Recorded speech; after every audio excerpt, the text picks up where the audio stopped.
El presidente de México, pues cumplió con lo que se había augurado, ¿no? Sí. Presentó su terna para sustituir a Arturo Saldívar, ministro de la Suprema Corte de Justicia de la Nación, que ya hemos hablado en este espacio, pues renunció a través de las redes sociales, dijo con permiso, ya me voy con Claudia Sheinbaum. La interpretación que muchos analistas dieron a este tema es, le está dando la oportunidad al presidente de nombrar a un nuevo integrante de la Suprema Corte de Justicia de la Nación antes de que se vaya. Y bueno, pues el presidente había dicho que iba a una terna de mujeres, se especuló y muchos dijeron incluso será una de ellas la secretaria de Gobernación, va a buscar mujeres cercanas a él, personas vinculadas a su movimiento, y lo cumplió. Berta María Alcalde Luján, Lenia Batres Guadarrama, María Estela Ríos González, las tres relacionadas de una u otra forma con el movimiento que encabeza el presidente. Licenciado Jorge Chezal, ¿cómo interpretar esto? No, además con el grado de sumisión necesario que pide como requisito el señor López para las designaciones. ¿Cómo pone los porcentajes el presidente? ¿Qué dice? 90% de lealtad, 10% capacidad. Sí, y aquí lo que pasa es que ese 10% yo tendría mis dudas. No yo creo que está dentro del margen de error también ese 10% de capacidad. A ver, la Constitución Pero marca... en la propuesta vienen ahí currículums impresionantes, participó en una mesa, hizo conferencista, además. Pero no son currículums impresionantes. A ver, ¿por qué no son currículums impresionantes? Porque lo que te pide la Constitución es una trayectoria destacada. No es ir a dar una conferencia o dos. Posiblemente Ana Laura Magaloni, que era una de las posibilidades que se había manejado de que pudiera ser una de las propuestas, pues a lo mejor tiene en su haber no una conferencia o dos, a lo mejor tiene 150 o 200. Es decir, claro. Posiblemente podríamos decir que tiene un perfil mucho mayor. Haber sido, ¿no?, directora del transporte en la Ciudad de México. A ver, los tres casos son deplorables, pero sí tengo que reconocerle al señor López una realidad. Es congruente. Para la transformación cuarta, una terna de cuarta, invariablemente. A ver, tenemos el caso de Lenia Batres, que el caso de la hermana del actual jefe de gobierno de la Ciudad de México ha participado, sí, en diversos ámbitos jurídicos, de actividad jurídica. El caso de Berta Alcalde Luján, efectivamente ha andado también en algunos cargos públicos, por ejemplo, ahora ha estado en la Comisión Federal de Prevención de Riesgos Sanitarios. Que es la hermana de la secretaria de Gobernación, hija de Arturo Alcalde, abogado del sindicato que les acaba de vender la marca mexicana de aviación al gobierno. Y el caso de María Estela Ríos, que fue consejera jurídica del gobierno de López Obrador en la Ciudad de México, consejera jurídica en la Federación actualmente, pero que esas son sus trayectorias destacadas. Cuando la Constitución te pide haberse destacado y dice, primero, en la Administración de Justicia, ninguna de las tres tiene trayectoria en la Administración de Justicia, jamás. Y por otro lado, haberse destacado en la actividad profesional. Y ninguna de las tres se ha destacado en la actividad profesional. A ver, justo a eso quería ir con el caso de Lenia Batres. Haber sido directora de regulación del transporte público en la Ciudad de México en una época en la que estaba, y sigue, tremendamente emproblemado, es una carta de referencia, es decir, es buena carta de presentación, o mejor eso hasta lo hubieras borrado de tu currículum. No, es que no es carta de presentación. Para ser ministro de la Corte no es carta de recomendación. A ver, recordemos nosotros, por ejemplo, cuando Arturo Saldívar es propuesto por Felipe Calderón, en la terna iba Jorge Adame Godard e iba Eduardo Ferrer Magregor.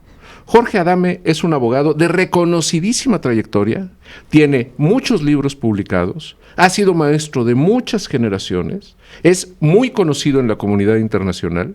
Arturo Saldívar venía de ser un exitoso abogado litigante, de tener un muy buen despacho, muy acreditado, haber sido maestro en maestrías, en doctorados, en diplomados, haber presidido la Comisión de Derecho Constitucional de la Barra Mexicana, y Eduardo Ferrer Magregor venía de ser un destacado académico y ahora incluso ha llegado a presidir la Corte Interamericana de Derechos Humanos. Es decir, esos eran los perfiles que se ponían a consideración. Claro. Y ahorita pones a tres burócratas que además tienen nexos familiares con personas cercanas al presidente, que ellas mismas participan en esas actividades cercanas al presidente, Lenia y Berta, y el caso de Estela, que ayer circuló un deplorable video en donde casi con lágrimas en los ojos le está aplaudiendo al señor López en un evento público. Es decir, yo creo que de ahí al éxtasis de Santa Teresa nos faltaba mínimo. O sea, tenemos a la presidenta, a la titular del Poder Judicial, que no se quiso parar en Querétaro, usted lo recordará, cuando fue para ese saludar momento para saludar cuando venía entrando. Se vino toda la reacción furibunda del Poder Ejecutivo con López Obrador, y tenemos a de la propuesta que está a la máxima porrista del presidente. Llorando, aplaudiendo. Así es. Te digo, si viéramos el cuadro del éxtasis de Santa Teresa, veríamos la cara de Estela Lagos aplaudiéndole. Ahora, ¿qué representa esto, licenciado? Porque, a ver, yo quiero destacar esto, porque de pronto los ciudadanos, pues no entendemos cuál es la responsabilidad clara de la Suprema Corte de Justicia de la Nación, y entonces, pues cuando ponen estos perfiles, muchos dirán, pues hay que lo decida el Poder Legislativo, hay que lo decidan los senadores, pero a ver, ¿qué va en juego? ¿Qué decisiones se toman precisamente en la Suprema Corte de Justicia de la Nación y de qué manera impactan la vida de los mexicanos? Mira, ahorita en este momento evidentemente te pone de manifiesto que sigue su embate contra el Poder Judicial, pero en este momento no es tan grave el asunto, ¿Por qué? Porque Arturo Saldívar también es sumiso con el presidente de la República, y entonces el hecho de que sustituyas al sumiso no pasa nada porque no te cambia el escenario ahí, ¿no? Sí. La sustitución importante es la de Luis María Aguilar. ¿Por qué? Porque si a Luis María Aguilar lo sustituyera a alguien con un perfil afín a López Obrador, automáticamente se perdería la posibilidad de la mayoría calificada que se necesita para las declaraciones de inconstitucionalidad, que es hacia donde tiende, es decir, tratar de minar. Por eso le duele tanto que Juan Luis González Alcántara y que Margarita Ríos Farjat no le hayan seguido la jugada, porque lo que él apostaba es a tener 4 ministros. Le salieron mal, dijo, me equivoqué. Sí, claro, él lo dijo. dijo. Le salieron malitos, ¿no? Bueno, porque no son leales ni obedientes. Con 4 rompen los 8 votos mínimos que se necesita para las declaratorias de inconstitucionalidad en acciones de inconstitucionalidad y en controversias constitucionales. Y entonces con eso ya todas sus reformas no pasarían las declaraciones de inconstitucionalidad en esos medios de defensa, tendrían que pasar por el caso del juicio de amparo, llegar el amparo a la Corte, etcétera, y es un camino mucho más largo, menos eficiente, con limitaciones para los juzgados de distrito, y le permitiría hacer más mugrero del que ya ha venido haciendo con la Constitución. Entonces, es a lo que le apuesta. Ahora, lo que pasa es que aquí también tenemos que tener una lectura clara. Es una terna tan mala que a mí se me ocurren 2 alternativas. O el presidente y sus asesores son francamente idiotas y entonces piensan que están mandando un buen perfil, o bien están mandando estos perfiles sabiendo que ninguno va a pasar. Para que se los rechacen. Y ahí es en donde empieza un juego perverso por lo siguiente. Si el Senado los rechaza, ¿qué pasa? Vamos, porque son varias hipótesis. Primera, hay un plazo de 30 días para dictaminar. Si no se dictamina, es decir, basta con que el Senado lo guarde en un cajón y pasan los 30 días sin dictamen, el presidente puede elegir a cualquiera de las 3. Libremente. Entonces, esa es una opción. La otra opción es que le rechacen la terna y entonces tenga que mandar una segunda terna. Y si le rechazan esa segunda terna, de esos integrantes de la terna, el presidente puede designar libremente. Entonces, puede ser apostarle a que no se dictamine para que el presidente decida. Tenga linear libre. Tenga libre de decidir cualquiera de las 3. Puede ser que se dictamine y se rechace y se mande una nueva terna, en donde las hipótesis también son varias. Puede mandar repetido de la primera terna un mismo nombre en la segunda terna, se la vuelvan a rechazar y entonces designe a esa persona porque la traía en mente desde el principio.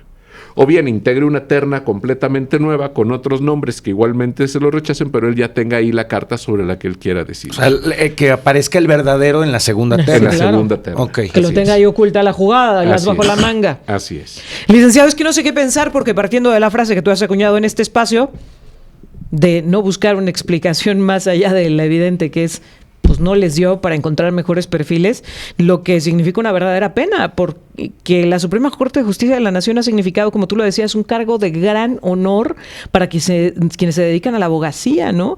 Para tener toda una carrera, es como una especie de graduación, ¿no? Del grado máximo que puede tener un abogado en este país que tiene una carrera y una trayectoria impecable, y hoy lo que estamos viendo es que se está abaratando, y vaya de qué manera. ni en los tiempos del máximo control del PRI en el gobierno federal se habían visto perfiles como los que se están proponiendo ahorita para que llegaran a la Suprema Corte. Licenciado, pues como siempre te agradecemos mucho que hayas estado con nosotros. Gracias. Muy buenos días. El licenciado Jorge Chezal platicando con nosotros, pues veremos qué es lo que decide el Senado, pero con el escenario que nos has pintado, pues el presidente lleva de las de ganar, las de ganar. Altavox.